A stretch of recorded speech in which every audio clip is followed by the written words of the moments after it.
एवं गुरु ब्रह्मा गुरु विष्णु गुरुदेव महेश्वर गुरु साक्षात् परब्रह्म तस्मै श्री गुरुवे नमः। तस्मै श्री गुरुवे नमः।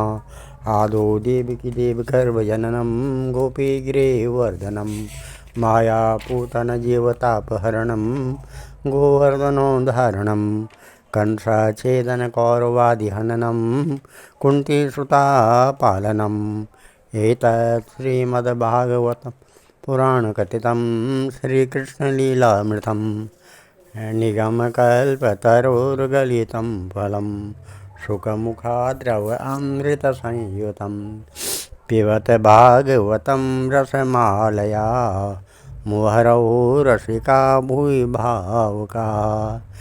भगवान श्री कृष्णचंद्र नारायण जी के चरण कमलों में नतमस्तक होकर के गुरु श्री वेद व्यास जी, गुरु श्री माधवाश्रम जी, गुरु श्री आदि गुरु शंकराचार्य जी, गुरु श्री नारद जी, गुरु श्री सुखदेव जी, गुरु श्री सुध जी के चरण कमलों में नतमस्तक होकर के मैं ये श्रीमद् भागवत महापुराण के 10वें स्कंद का उत्तरार्ध भाग 65वां अध्याय पढ़ने जा रहा हूँ, जो इस प्रकार है। श्री शुकवाचा बलभद्र कुरुक्षेत्र भगवान रथमास्थिता श्रुधिक्षु श्रुत्कंठा प्रयो नंदगोकुलम परिष्वक्तिश्चिरोत्कंठैर्गोपैर्गोपीभिरेव च रामाभिवाद्य पितरा वासीभिरभिनन्दिता चिरं न पाये दासारा सानुजो जगदीश्वर इत्यारोप्याङ्कमालिन्या नेत्रे श्री चतुर्जले गोपवृद्धास विधिवद् याभिष्टैरभिवन्दिता यथा वयो यथा संख्यं यथा सम्बन्धमात्मना समुपेत्थाय गोपालन् हास्यहस्ताग्रहादिभिः विश्रान्तं सुखमासीनं प्रप्रच्छु पर्युपम्पागता पृष्ठाचानामयं स्वेषु प्रेमगद्गदया गिरा कृष्णे कमलपत्राक्षे सन्न्यस्ताखिलराधस कञ्चिन्नो भानुवा राम सर्वे कुशलमासते काञ्चित् स्मरत नो राम यूयं दारसुतानुता दृश्यया कंसो हता पापो दृश्यया मुक्ता सुहृज्जना निहत्या निर्जता रिपुन् दृष्ट्या दुर्गसमाश्रिता गोप्यो हसन्त्या पृच्छो रामसन्दर्शनादिता कञ्चिदास्ते सुखं कृष्ण पुरस्त्रीजनवल्लभा क्वचित् स्मरति वा बन्धून् पितरं मातरं च सः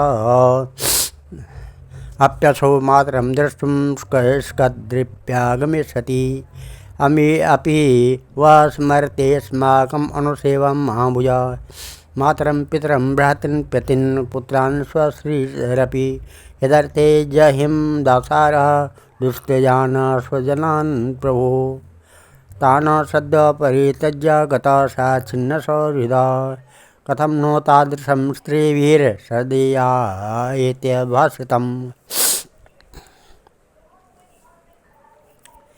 श्री सुखदेव जी कहते हैं, परीक्षित भगवान बलराम जी के मन में ब्रज के नंद बाबा आदि स्वजन संबंधियों से मिलने की बड़ी इच्छा और उत्कंठा थी। अब वे रथ पर सवार होकर द्वारका से नंद बाबा के ब्रज में आए। इधर उनके लिए ब्रजवासी गोप और गोपियाँ भी बहुत दिनों से उत्कंठित थी। उन्हें अपने बीच में पाकर सबने बड़े प्रेम से गले लगाया। बलराम जी ने माता यशोदा और नंद बाबा को प्रणाम किया। उन लोगों ने भी आशीर्वाद देकर उनका अभिनंदन किया। यह कहकर कि बलराम जी तुम जगदीश्वर हो, अपने छोटे भाई श्री कृष्ण के साथ सर्वदा हमारी रक्षा करते रहो। उनको गोद में ले लिया और उनके प्रेमाश्रमों से उन्हें भिगो दिया। इसके बाद बड़े बड़े गोपों को बलराम जी ने और छोटे छोटे गोपों ने बलराम जी को नमस्कार किया। वे अपने आयु मेल जोल और संबंध के अनुसार सबसे मिल जुले। ग्वाल बालों के पास जाकर किसी से हाथ मिलाया, किसी से मीठी मीठी बातें की, किसी को खूब हंस हंस कर गले लगाया। इसके बाद जब बलराम जी की थकावट दूर हो गई। वे आराम से बैठ गए। तब सब ग्वाल बाल उनके पास आए। इन ग्वालों ने कमल नयन भगवान श्री कृष्ण के लिए समस्त भोग, स्वर्ग और मोक्ष तक त्याग रखा था। बलराम जी ने जब उनके और उनके घर वालों के संबंध में कुशल प्रश्न किया, तब उन्होंने प्रेम गदगद वाणी से उनसे प्रश्न किया, बलराम जी, वसुदेव जी आदि हमारे सब भाई बंधु सकुशल हैं ना? अब आप लोग स्त्री पुत्र आदि के साथ रहते हैं, बाल बच्चेदार हो गए हैं। क्या कभी आप लोगों को हमारी याद भी आती है? बड़े बड़े सौभाग्य की बात है कि पापी कंस को आप लोगों ने मार डाला और अपने सुहृद संबंधियों को बड़े कष्ट से बचा लिया। यह भी कम आनंद की बात नहीं है कि आप लोगों ने और भी बहुत से शत्रुओं को मार डाला है या जीत लिया। अब अत्यंत सुरक्षित दुर्ग किले में आप लोग निवास करते हैं। परीक्षित, भगवान बलराम के दर्शन से उनकी प्रेम भरी चितवन से गोपियाँ निहाल होगी। उन्होंने हंसकर पूछा, क्यों बलराम जी, नगर नारियों के प्राण वल्लभ श्री कृष्ण अब सकुशल तो है न? क्या कभी उन्हें अपने भाई बंधु और पिता माता की भी याद आती है? क्या वे अपनी माता के दर्शन के लिए एक बार भी यहाँ आ सकेंगे? क्या महाबाहु श्री कृष्ण कभी हम लोगों की सेवा का भी कुछ स्मरण करते हैं? आप जानते हैं कि स्वजन संबंधियों को छोड़ना बहुत ही कठिन है, फिर भी हमने उनके लिए माँ बाप, भाई बंधु, पति, पुत्र और बहन बेटियों को भी छोड़ दिया। परंतु प्रभु, वे बात ही बात में अपने हमारे सौहार्द और प्रेम का बंधन काट कर हमसे नाता तोड़कर परदेश चले गए। हम लोगों को बिल्कुल ही छोड़ दिया। हम चाहती थी कि उन्हें रोक लेती, परंतु जब वे कहते कि हम तुम्हारी ऋणी हैं, तुम्हारे ऋणी हैं,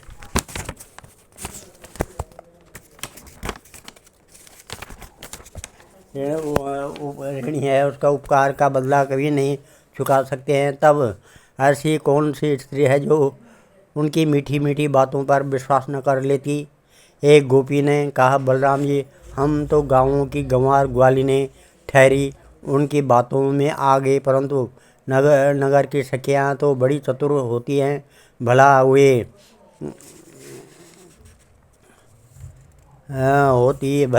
चंचल और कृतज्ञ श्री कृष्ण की बातों में क्यों फंसने लगी? उन्हें तो वे नहीं छका पाते होंगे। दूसरी गोपी ने कहा, नहीं सखी, श्री कृष्ण बातें बनाने में तो एक ही है। ऐसी रंग बिरंगी मीठी मीठी बातें गढ़ते हैं कि क्या कहना। उनकी सुंदर मुस्कुराहट और प्रेम भरी चितवन से नगर नारियां भी प्रेमावेश से व्याकुल हो जाती होंगी। वे अवश्य उनकी बातों में आकर अपने ही को निछावर कर देती होंगी। कथम न गृह्णन्त वस्थितात्मनो वच कृतघ्नस्य बुधा पुरस्त्रिया गृह्णन्ति वे चित्रकथस्य सुंदरा स्मृतावलोकाचिसता स्मरातुरा। किं नस्त कथया गोप्य कथां कथयमातापरा यावत्यास्भिर्विना कालो यदि तस्य तथैव न इदं प्रहर्षितं शौरेर्जल्पितं चारुवीक्षितं गतिं प्रेम परिसंगं स्मरन्त्यो रुरुधु स्त्रिया संकर्षणहस्ताः कृष्णस्य सन्देशः हृदयङ्गमे सान्त्वयामास भगवान् नानुनो नयको विदा दो तत्र चावत् श्रीमधुं मादमेव च रामा छपासु भगवान् गोपीनां प्रतिमावहन् पूर्णचन्द्रकलामृष्टे कौमुदी गन्धवायुना यमुनो पवनीरेम सेवते श्रीगणे वृताः। वरुणो प्रेषतो देवी वारुणी वृक्षकोटरात् पतन्ति तद्वनं सर्वं स्वगन्धेनाद्या वसद्यसा तं गन्धं मधु धाराया वायिनोपहृतं बल आग्रायोपगतस्तत्र ललनाभिसमं पपौ उपगीयमान चरितो वनिता भी हलायुधा वनेशो व्यतिरच्छिवो मद विह्वलोचना।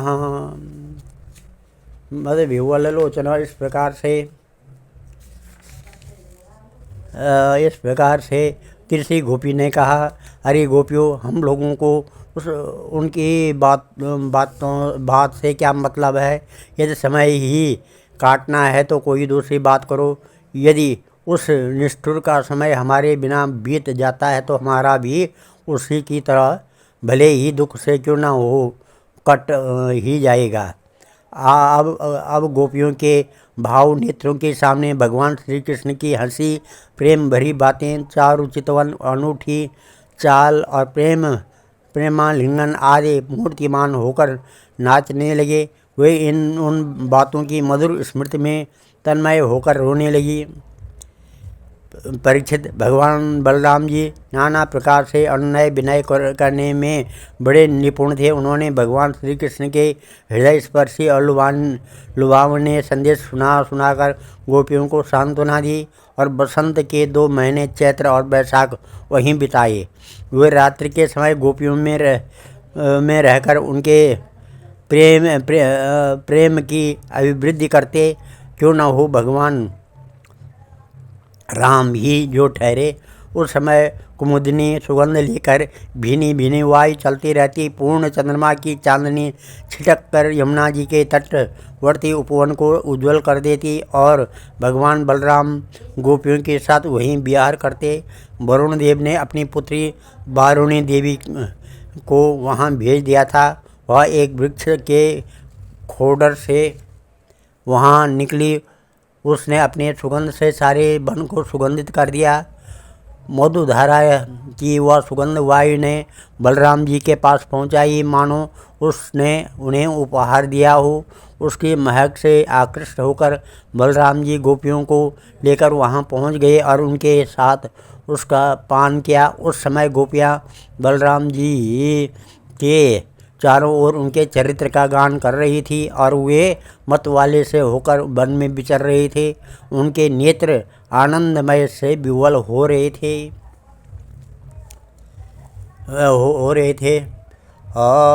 स्त्रव्यकेशु कुंडलो मत्तो वैजयंत्या च मालया बिभ्रत स्मृत मुखाम्भोजं स्वेद प्रालेयभूषितं स आजुहाव यमुनां जलक्रीडार्थमीश्वर नियम वाक्यामनाधृत्या मत इत्यापगाम्बल अनागतं हलाग्रेण कुपितो विचकर्षः पापे त्वं मामवज्ञाय यन्नायासि मया हता नेत्से त्वं लाग्रेण शतधा कामचारिणीम् एवं निर्वित्सता भीता यमुना यदुनन्दनं वाचा चकिता वाचा पतिता पादयो नृपः राम राम महाबाहु न जाने तव विक्रमं यस्य कांसेन विदिता जगति जगतः पते परम भावं भगवतो भगवान् माम जानतीं मोक्तुम् अर्हसि विश्वात्मन् प्रपन्ना भक्तवत्सला ततो व्यमुच्यत यमुनां याचितो भगवान् बलः विजगाः जलं स्त्रीभिः करेणो वे विराट कामं वृत्य शिल्लात् उत्तीर्णां याचिताम्बरे भूषणानि महार्णानि ददौ कान्ति शुभं त्रयं वसित्वा वाससी नीले माला मामुच्य काञ्चनीं रेज्ये स्वलङ्कृतो लिप्तो माहेन्द्रो इव वारणः आद्यपि दृश्यते राजन् यमुना कृष्णवर्त्मना बल्यासानन्तवीर्यस्य वीर्य सूचयति वही। इस प्रकार से